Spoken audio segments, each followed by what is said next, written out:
Welcome to the real life show, Living with a Chronic Illness. We are your hosts, Cassie and Chelsea. I'm Cassie, a single mom living with a chronic illness who is extremely passionate about living a full and happy life.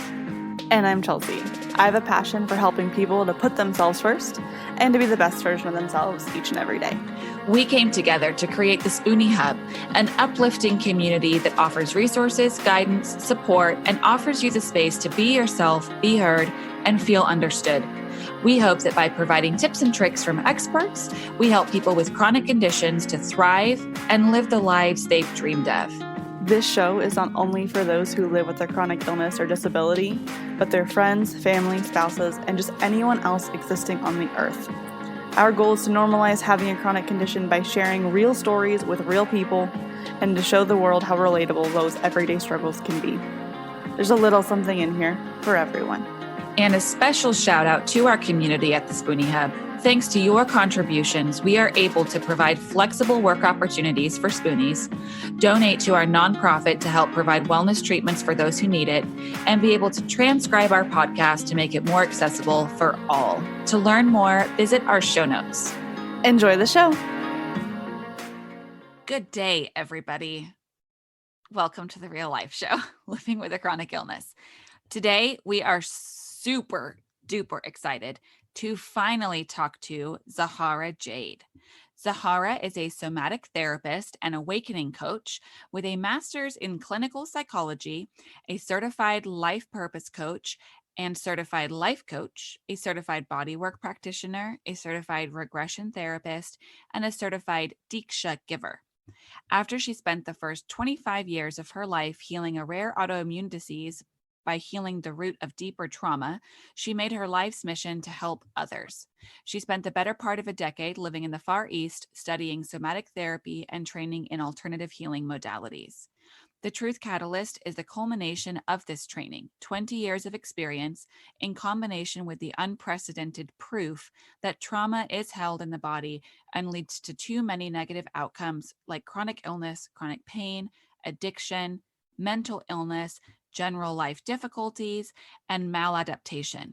Somatic Journeys helps clients unearth trauma in a way that is non-confrontational, supportive, and guides them to use their inner harmony. We had an amazing time talking to Zahara. She is just a wonderful soul who puts things very, very eloquently. She puts up with Cassie and I going on this manifestation tangent and gives us some information that is just so usable. And really, truly listen to this entire episode. This might be a good one to maybe pull out a pen and paper and take some notes on, or go back and listen to a couple times, because there's just some really good affirmations or some really good mindset reframes in here that can be incredibly helpful. And make sure that you go and you follow Zahara at Truth Catalyst on Instagram. Check out her website. She's got some really, really cool freebies on there as well. Can't wait for you to listen to the conversation. Hello, everyone, and welcome to today's episode of the Real Life Show, Living with a Chronic Illness. Today's another episode where we have a special guest, Zahara Jade. Hi, Zahara. Thank you for being on with us today. Hi, thank you for having me. I'm so happy to be here. Yay. Well, before we answer all the questions I know Cassie and I have for you, Zahara, will you tell our listeners a little bit about yourself, your story, your journey, and how you've gotten to where you are today? Oh gosh, yeah, it's like where to begin. I mean, I guess the first place to start is the fact that I have had a really rare autoimmune disease since I was really born. I don't know life without. I mean, I do now, but the story goes that when I was about a year old, I had, I guess, a seizure. And then every month thereafter, I started having really high fevers and these flare-ups, right? Like bad arthritic joints and all sorts of other things happening for about a week every month. And I was dragged to specialists across the country. Nobody really knew what was going on. Doctors didn't know what to call it. I had different diagnoses, and I'm sure a lot of listeners are like, oh yeah, I I've been through that. Like nobody really knew what was up with me. And when I was 10, I was diagnosed with Crohn's because it went into my stomach. I had ulcers in my stomach. I was put on what's called a Broviac. So I was fed through a tube in my heart. I was taken off all foods. So that's pretty, like, I've only more recently, you know, in my latter years, understood what that did to me as a child. But over the years, even through high school, I was in the hospital a lot, and I was on a lot of steroids. Those pretty much, you know, destroyed my emotions, destroyed my body. When I was 20, I was finally properly diagnosed with what's called Behçet's syndrome or Behçet's disease. And it's a really rare illness of the vascular system. And if you dig into like some of the support groups or the literature around it, it can get into something called neurobehçet's, and it can do all sorts of crazy things. Like it can make you go blind. It can make you have like strokes.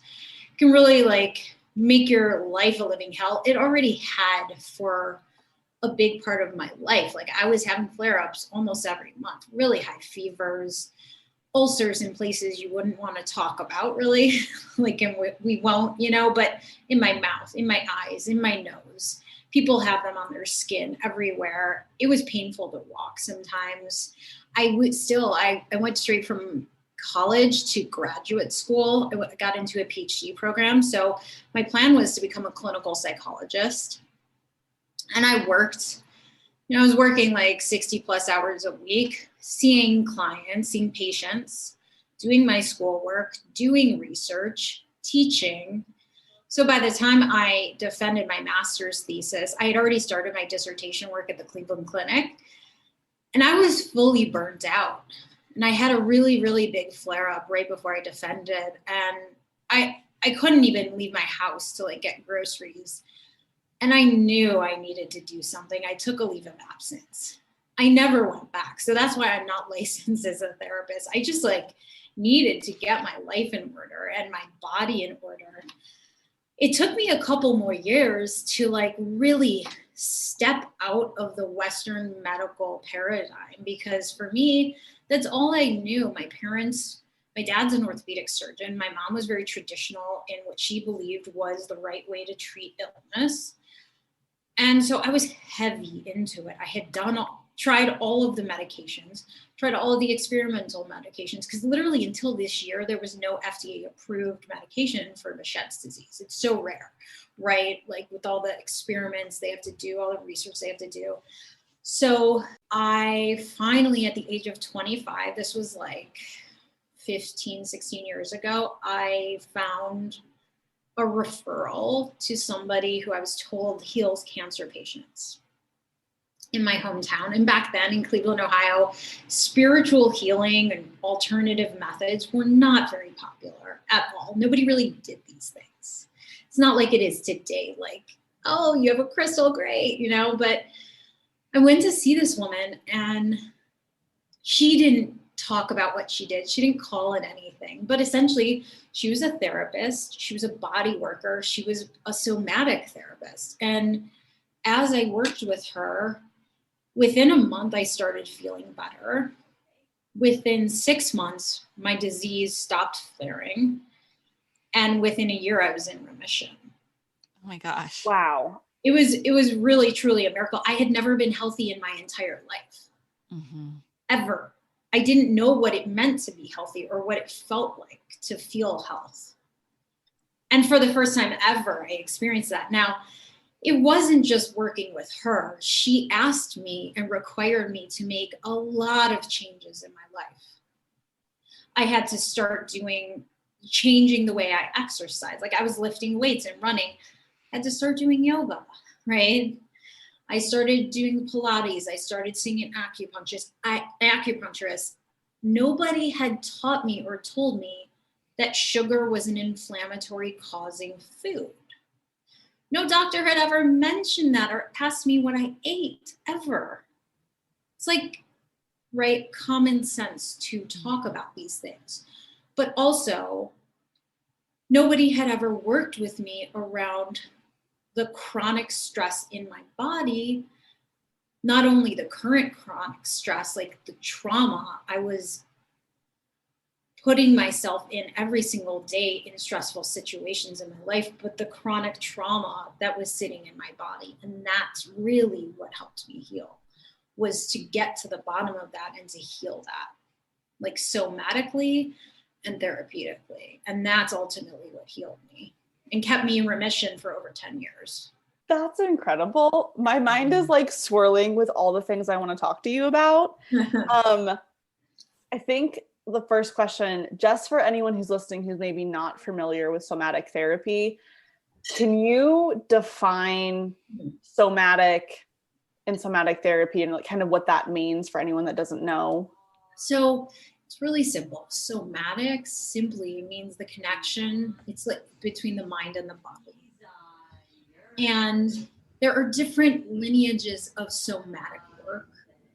There's like Peter Levine started doing somatic trauma work back in the 70s. And so he's got his lineage of somatic experiencing practitioners. And then like the woman I worked with, she came from a somatic movement-based work where she had healed through dance. And she worked with Native Americans, and she had training from all over the world, similar to what I ended up doing. Like I learned a lot from her, but then I trained with different people all over the world, and my knowledge comes from other places.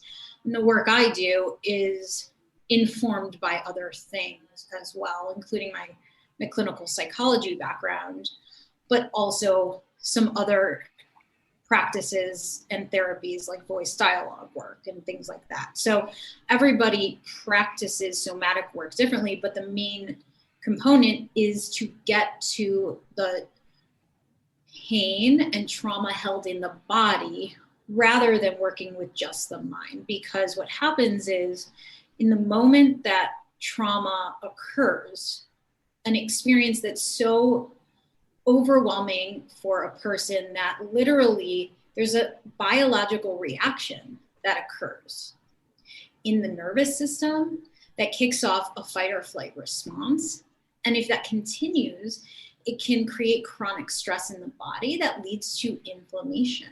Like I didn't mean to get off into this, but there's this is perfect. Yeah, I know. I'm like, yeah, keep going. I'm so fascinated. There's research back from the 90s that the Adverse Childhood Experiences study, the ACEs study, and you can actually take this questionnaire online, the ACEs questionnaire.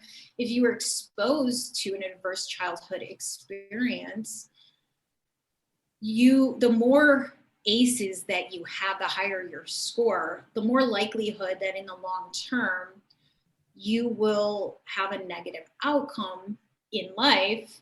That doesn't mean that that is your destiny or you're stuck with that, but more likelihood that you will experience a mental health problem like depression, anxiety, feelings of suicide, hopelessness, etc., chronic illnesses, somatic issues, chronic pain in your stomach, chronic headaches, chronic fatigue, all sorts of symptoms in the body, PTSD, and the list goes on.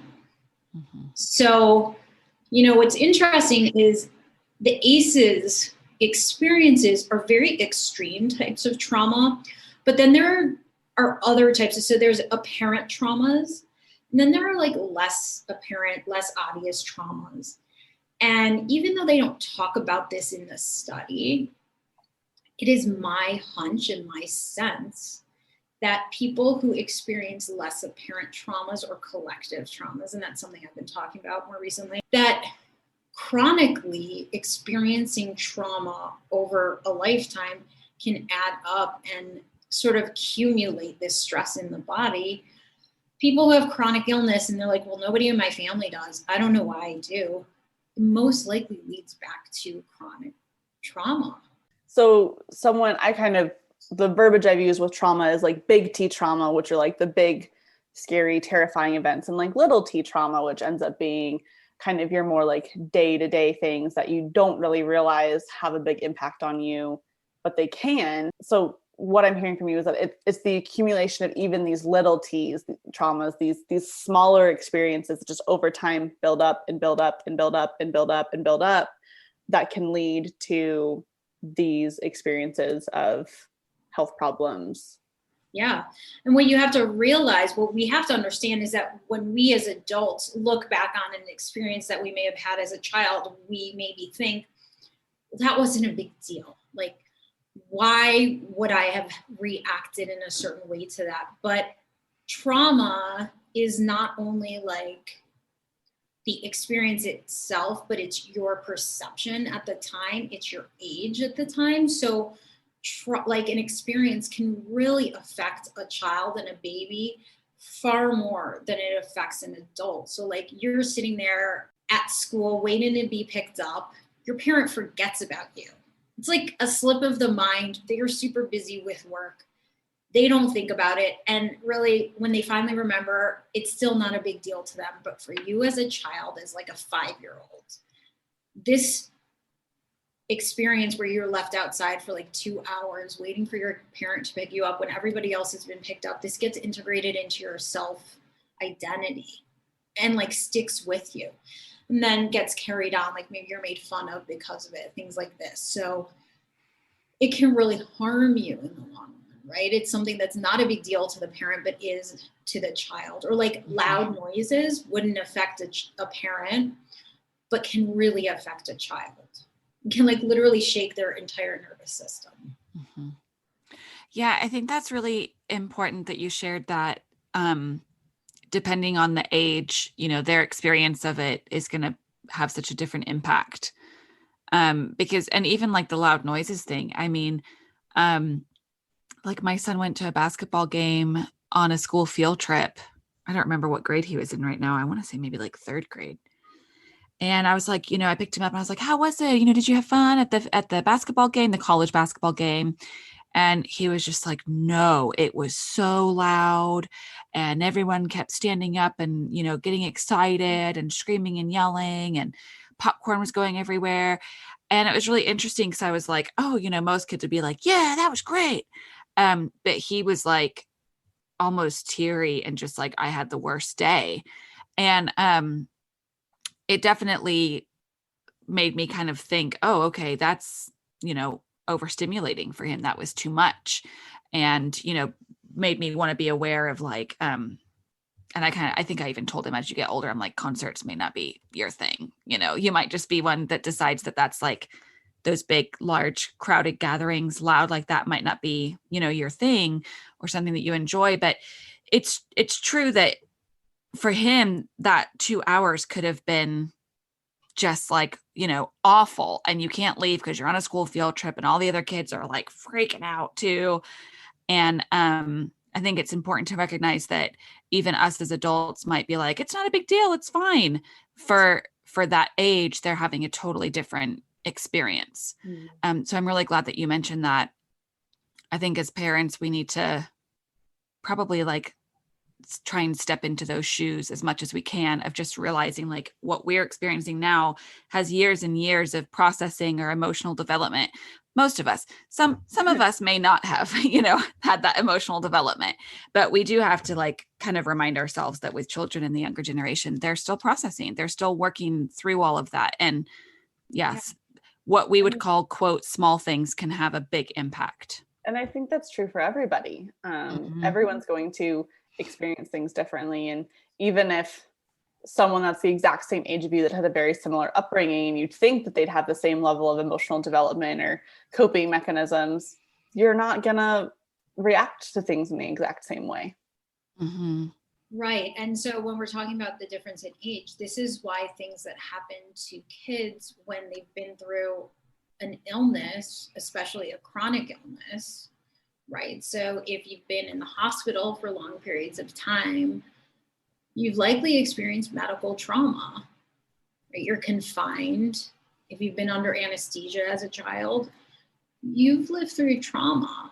And so people who have chronic illnesses and that's all they've known, like myself, we don't really think about it. Like that's just our life. And at least for me, it was just my life. I never really processed any of that until I got older. And then I'm like, oh, wait, I actually lived through trauma.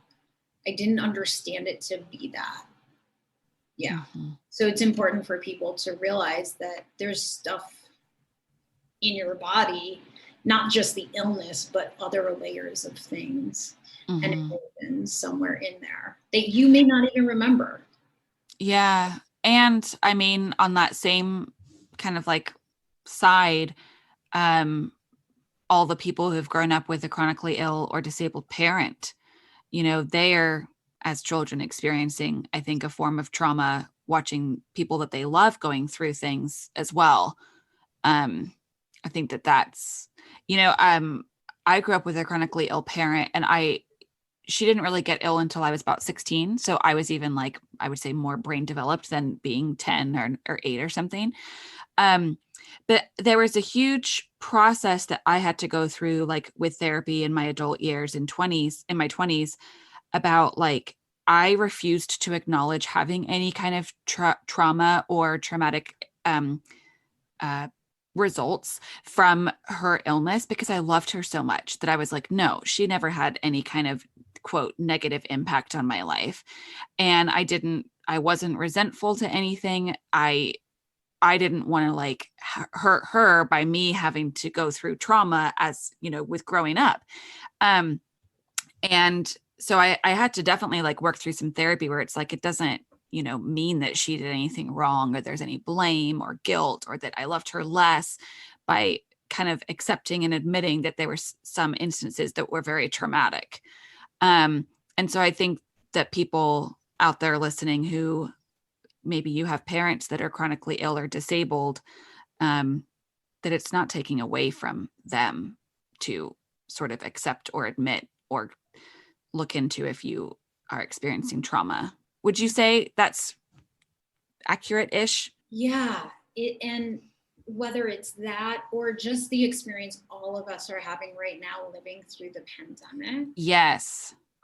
One of the biggest things that I hear and see, whether I'm hosting like groups of people or smaller workshops, is that people feel extremely guilty for like feeling or experiencing any sort of emotion around this, or they're just simply acting as if it's not happening. So just denial. But that is a response to trauma. It's just like a complete shutting down in the situation because it's just so overwhelming.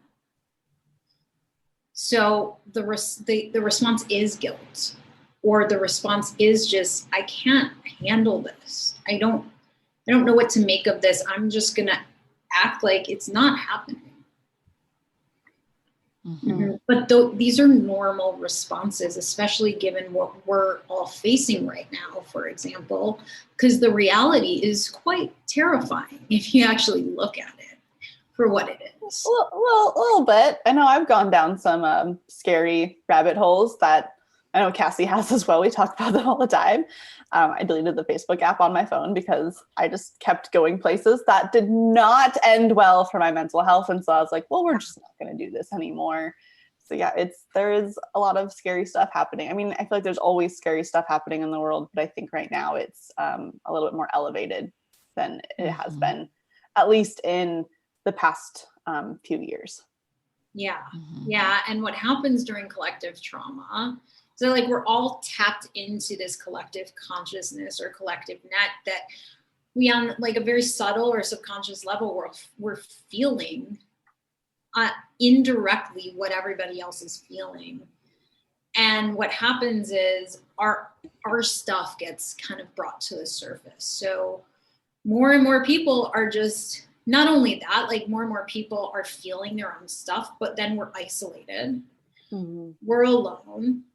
And we're like, for the first time, maybe ever, just stopping and like forced to sit with ourselves.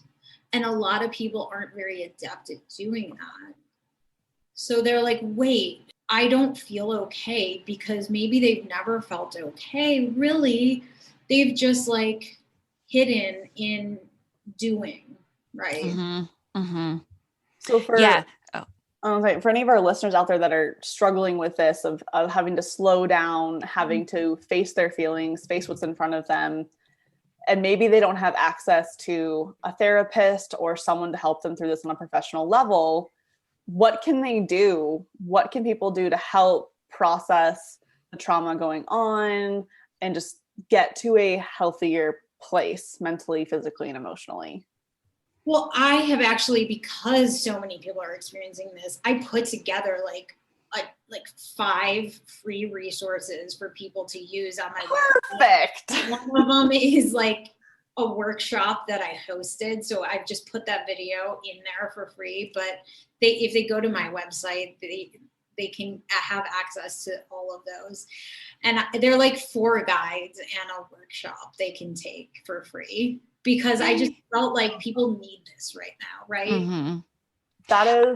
I just want to say thank you for putting that together. Yeah. And sharing that, because yes, it's so needed. I know, like, when my own mental health has been the most roller coaster-y that it has ever been this year. There's been times where it's been really great. There's been other times where I'm like, I am not okay. And it's hard to pull yourself out of that. I know my insurance does not cover therapy, so I try to find other resources to work through my stuff. And so thank you for putting that out into the world for people to be able to use and help heal themselves. That's amazing. Yay. Yeah. And also every once in a while I host like some free workshops. Usually they're around collective trauma. So if people follow me on Instagram, like I'll be promoting those. Okay, that's really cool too. I'm so glad that you brought up how some people are dealing with this time, the pandemic, with just like, denial and not dealing with it, and how difficult it is to sit still. Because I think I have watched certain people in my life who I have wondered in the past several years if like they feel so full and happy with life because they're like go, go, go all the time, doing all the things, full schedule, got to live life, live to the fullest. And yet I've sometimes been like, yeah, but like sitting still and just being is also like really fulfilling and satisfying. And I have sometimes wondered, like, do they do that? And then during this time, I thought that to myself, like when COVID first started, I was like, I wonder how they're going to do, I wonder what that's going to be like. This would be the most sitting still that I've ever known them having to do. And I think they did a decent job of it for like a month or two. And then they've been like, go, go, go since. And, like, gotta, yeah, it's really bad, but, life goes on, kind of like, not mantra, but, perspective of like, yes, we're living through this hard time. It's very difficult. Things are really sad, but life must go on. And I've kind of been like, I don't know if I like totally agree with just, oh yeah, but, keep calm and carry on, because I think Chelsea and I, like Chelsea said, like her mental health has been a roller coaster more this year than ever before. And she and I both have been really lucky to have each other, because I think that we've helped keep each other in check for like, okay, this time is going on, this pandemic. We are having to spend more time at home. Most of us, some of us, maybe this is by choice or whatever, but kind of us checking in with each other, like, how can we make the most of that? And being more quiet and being more still and taking it as an opportunity for inner growth. Or just doing nothing and actually taking a break for the first time in your life. Yeah, like actually shutting off, in such a fast moving world, like you said, Zahara, like slowing down, and what a gift that has been. And I don't want what I'm saying to be confused with like, oh, we have to make the most out of our COVID-19 experience. Cause I know that there's a lot of kind of like toxic positivity type of stuff going on with that. Yeah, that's not what I mean. It's more of just, at least for me, I've been staying home a ton. Chelsea has too. And I have looked like, okay, what do I really want out of life? What do I really want out of the world? What is it that I can change within myself that I've been wanting to, but have felt like life is too busy to be able to do that. And I don't think that that's necessarily like a toxic positivity, what to, gotta come out of COVID-19 speaking 3 languages or something, with an immaculate house. But I'm glad that you mentioned some people just kind of like ignoring it completely, because I have seen people in my life, that's their coping mechanism with other traumatic things that I've seen in the past. And they're definitely reverting to that now. Well, I consider myself really lucky because it's almost like, at least for me, I was trained for this. I literally spent so many years just sitting still with this illness. I didn't have a choice for a long time. I was so sick. I was in the hospital so much. But even when I traveled, I mean, I spent 6 years basically. When I was finally well, I took a backpack. I traveled around the world for 18 months. It was the coolest thing. I had my childhood in my late 20s.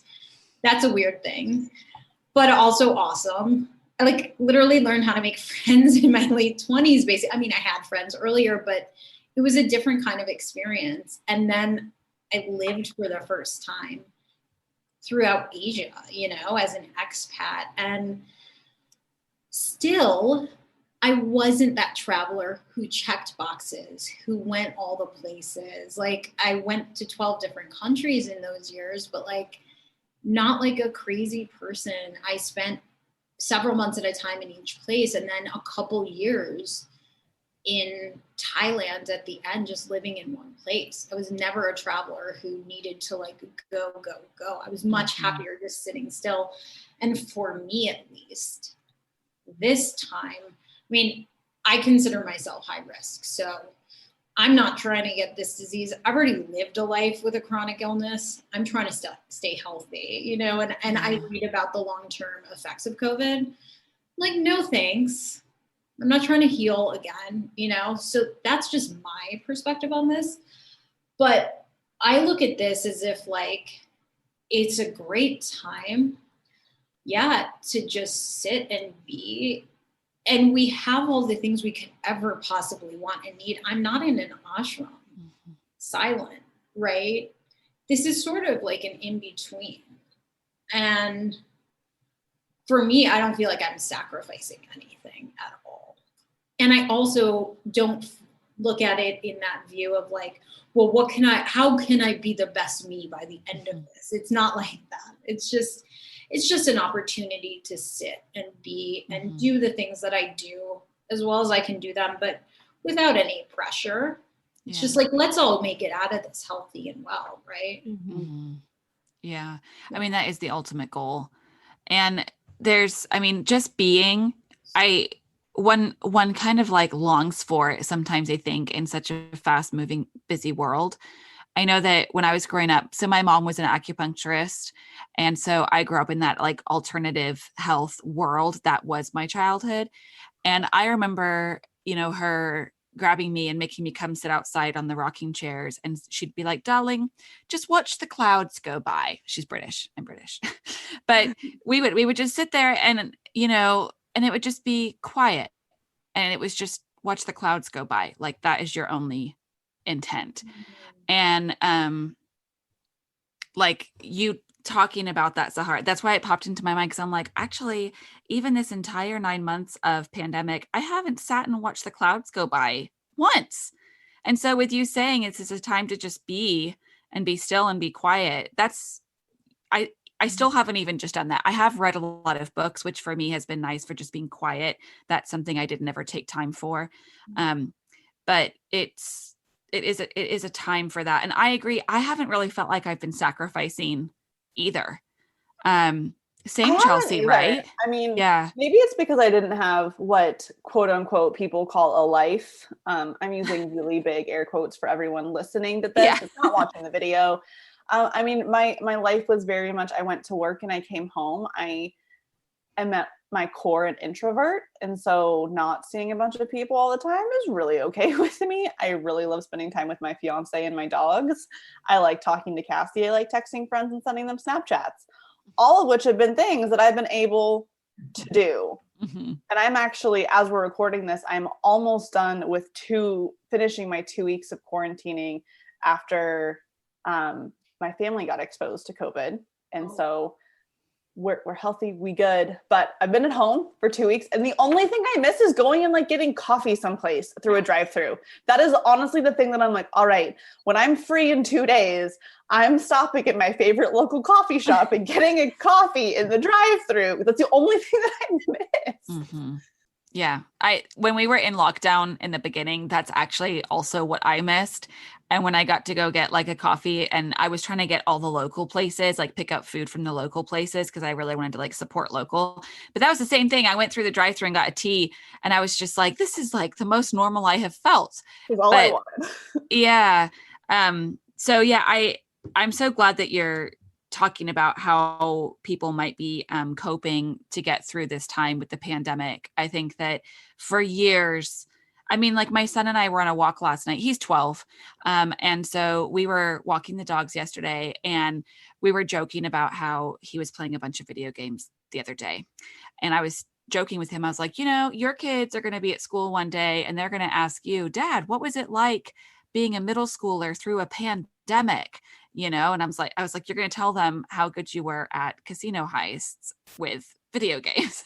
I was like, that's what you're going to have to like say about the pandemic. And it actually ended up sparking like a really interesting conversation between the two of us, and getting to hear his insight on what it's like living through a pandemic. And I have said on several other episodes before that people really need to not forget the kids during this time. They aren't at school. Like a lot of my son's doing remote schooling, and I can hear a lot of the other kids and teachers and parents like through Zoom or whatever. And it's been really unfortunate sometimes when you can hear like other parents yelling at their kids like through Zoom and through the class. And it's been a reminder that there's a lot of kids in the world that having to stay home is like one of the worst things that they could probably imagine during this time.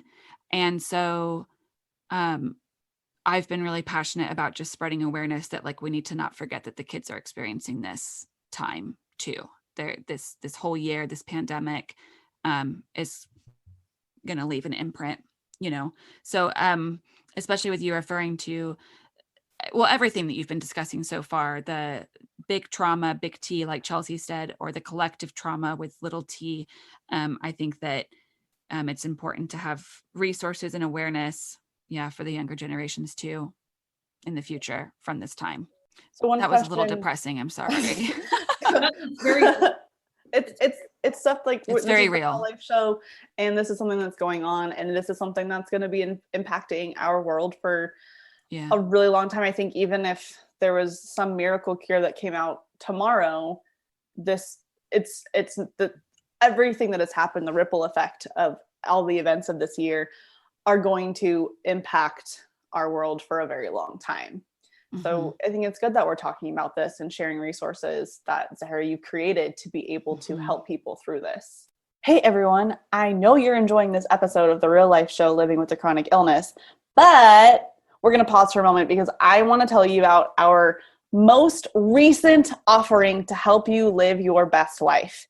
It is mywellnesshub.co. At mywellnesshub.co, you will find a comprehensive resource library for chronic illness individuals to live their best life. All those hours you spent searching on Google to find that thing that's going to help your pain, or that thing that's going to help you feel better, or what type of diet to work, what books to read, what podcasts to listen to, all the stuff. Well, we're putting all of that into one single resource library to make it easy for you to find the resources you need. And as part of that, we have our membership site, The Hub, where we're providing education for you at the low cost of $15 a month. You're going to get classes from experts around the freaking world, multiple times a month, multiple times a week. You'll have access to the recordings from the past, all sorts of really, really good stuff. So make sure you go check out mywellnesshub.co. One question I have for you to kind of just not that I don't want to talk about this anymore, but a question I have is, you mentioned that for a lot of your life before you started doing kind of some somatic therapy, you went to the woman who was helping others heal cancer, that you were very into like the whole Western medicine, you were going to all the doctors, all the pharmaceuticals. What role does Western medicine play in your life now? Or is it more all Eastern medicine? Like what's the balance between Eastern and Western medicine for That's you? a great question. That's a great question. You know, I'm not anti-Western medicine. I have a healthy love of Western medicine and I use it when I need it. I'm not like, you know, there are some people that I know and I love them who I've especially met in some of my spiritual circles who are super anti-Western medicine. Yeah. Who are like, Advil is evil. I am not that person. I'm going to take Advil if I have a headache. I'm not going to lie. If I'm in pain and I know it's going to help, I'm going to take it. But I am also, you know, open to other, like any alternatives that are going to be helpful and useful, especially that have some research or science behind it. Like melatonin, there's so much research that it helps for inflammation, it helps for MS patients, things like that. But I've also experienced personally the profound effects of a lot of these therapies. And I've experienced personally with different healers around the world in so many different countries what doesn't work. And with certain healers, when they themselves are not spiritually evolved, when they have not done their own work, that it is just not gonna work. So I have enough of my own sense what works and what doesn't, because there are some people who are very book smart who just can't go there and can't heal other people. So I'm really particular with who I open my energy to in terms of alternative types of healing and the types of methodologies that I use. But I've done enough healing that I know what will work. Mm-hmm. Also, like, because I know the role that trauma plays in the manifestation of emotional and physical illness, I know that unless somebody is going to the root of it, personally for me, certain modalities, and I think it's wrong to just call them out, but certain modalities for me aren't going to work. Mm-hmm. They're just not strong enough. There's something that works differently for everyone. Yeah. And there's going to be a modality that resonates within your body and within your mind, within your soul, your psychology, that is not going to necessarily resonate with someone else in the exact same way. Yeah. And so I think that what I got from your answer to that question is you use what works for you and other people should use what works for them. Yeah, Mm-hmm. I completely agree.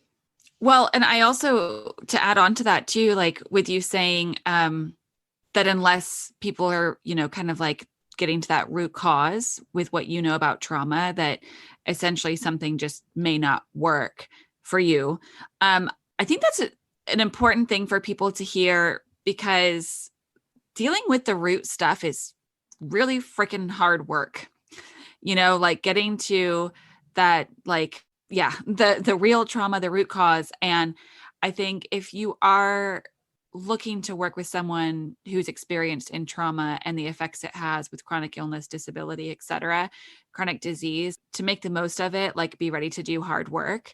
I mean, I know that with my mom as an acupuncturist, most of her patients that, you know, really did well were the ones who like did the hard stuff, and they would cry in a lot of sessions and they would be raw and honest. And the type of acupuncture that my mom practiced was very much full body and mind and soul. And she would do marriage counseling for her patients. I mean, it was like everything.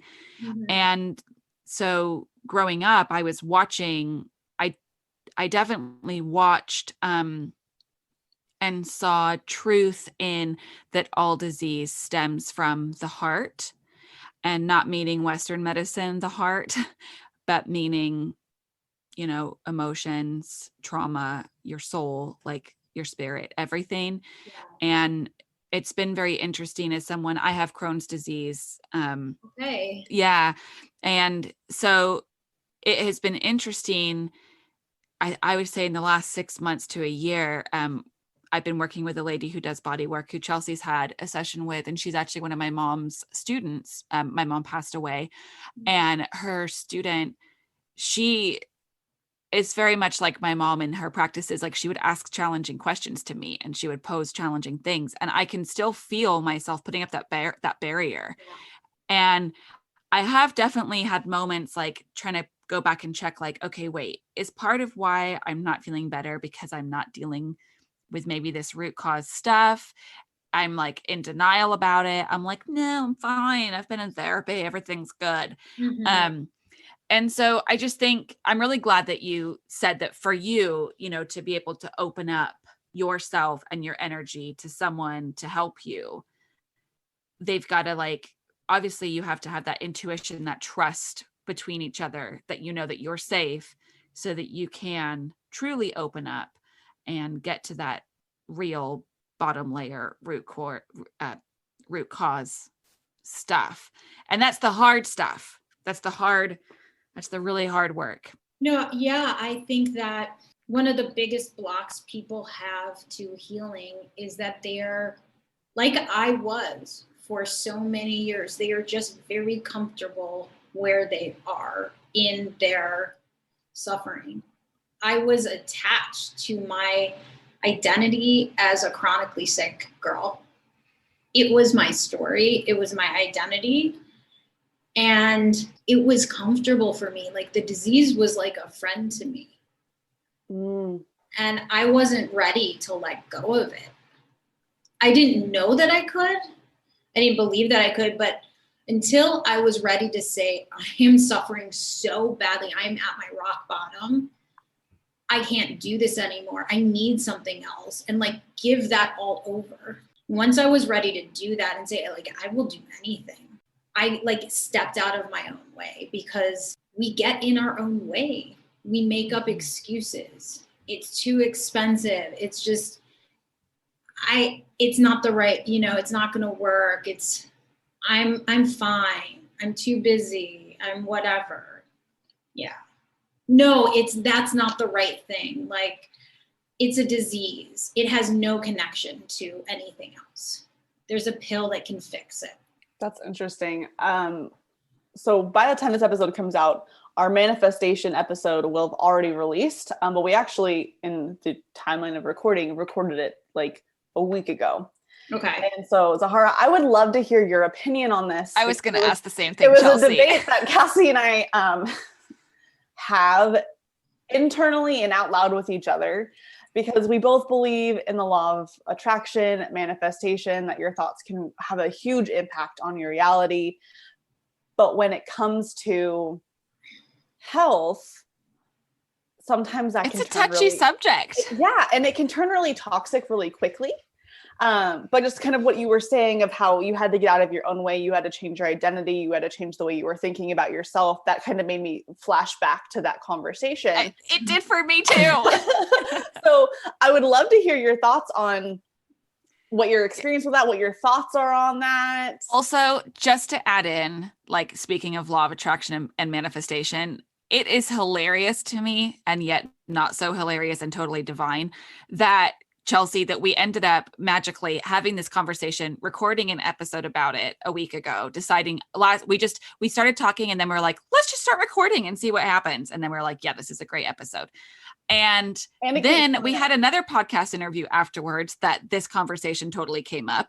And now it is with you that I'm like, did we manifest, like having the conversation? So it's just, yeah, we're all about that. And we've kind of been like teasing each other, in text and in discussion, like, yeah, this totally is, law of attraction. So yeah, I just want to add that little tidbit in. But yeah, your thoughts. What's the question? Ask it again. Okay. So what are, yeah, we got a little long-winded there.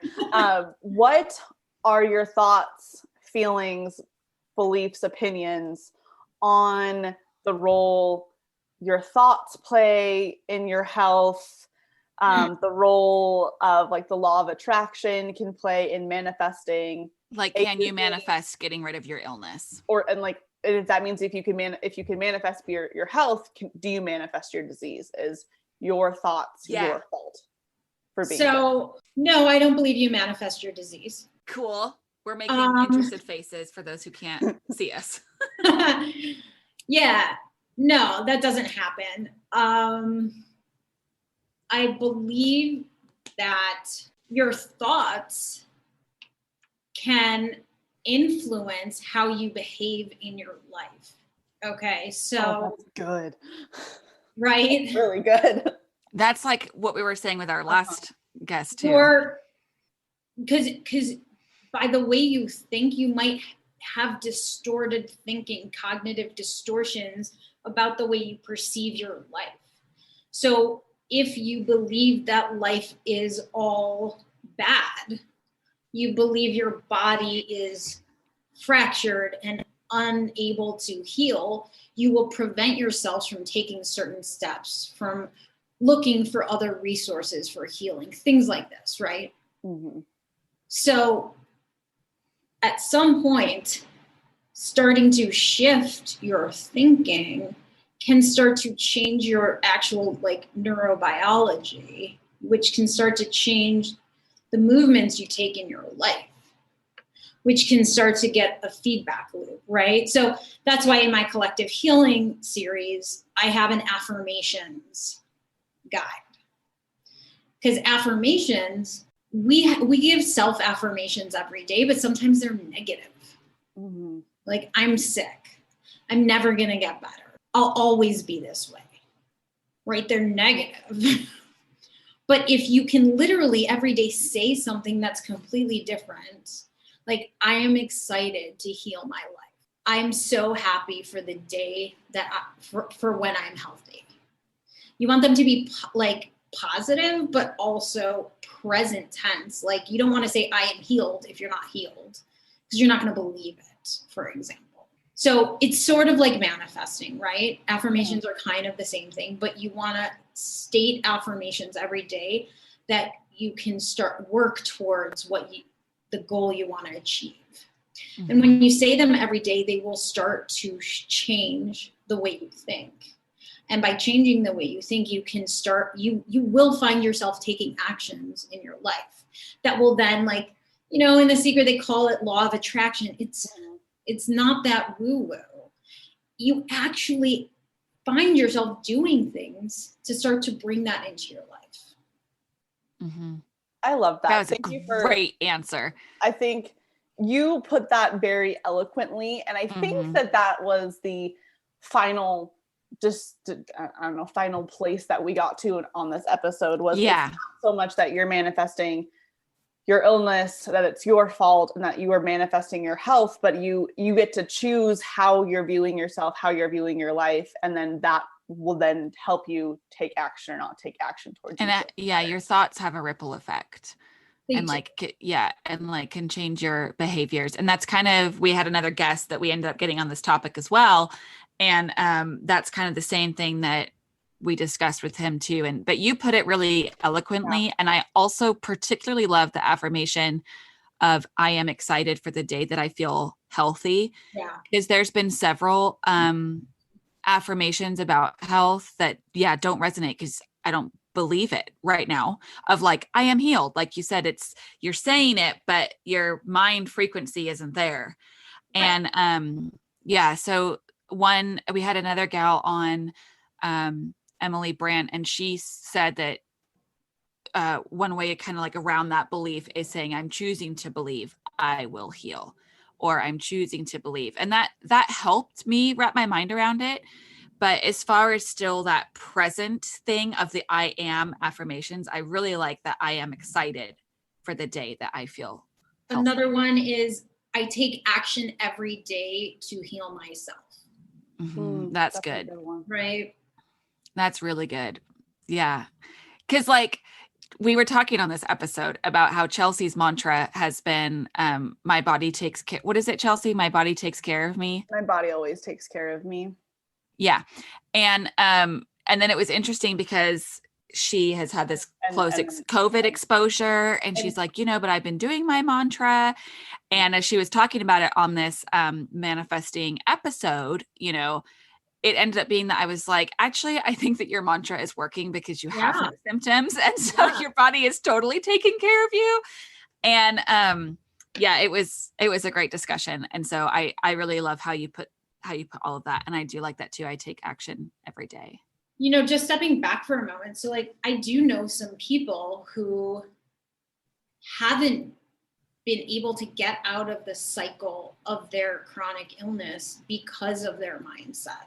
Because of the way they see their life, because of the way they see their bodies, they're stuck. But they don't want to see it another way. They're not ready to. And that's okay. But they're going to be stuck there until they're ready to say, you know what, there might be other possibilities. But a lot of people are just very attached to this idea that there is a complete separation between mind and body, and the mind has absolutely no business dealing in healing the body. And if you are in that belief system, you're just going to rely on doctors to heal you, and you may never get where you want to be. I'm not saying you won't. It's possible. Sometimes medicines do work, but you might not. And it might be time to open up the possibility that the mind is connected to the body, that it's not causing your illness, but maybe it can help heal you. Mm-hmm. Mm. Oh, I just love the way that you've said all of that. I'm so glad that you came on the show. I feel like this was such a lovely conversation. And yet I also feel like I was kind of like taking a class in like the way that I was just wanting to absorb everything that you said. I really like your perspective. I really resonate with it.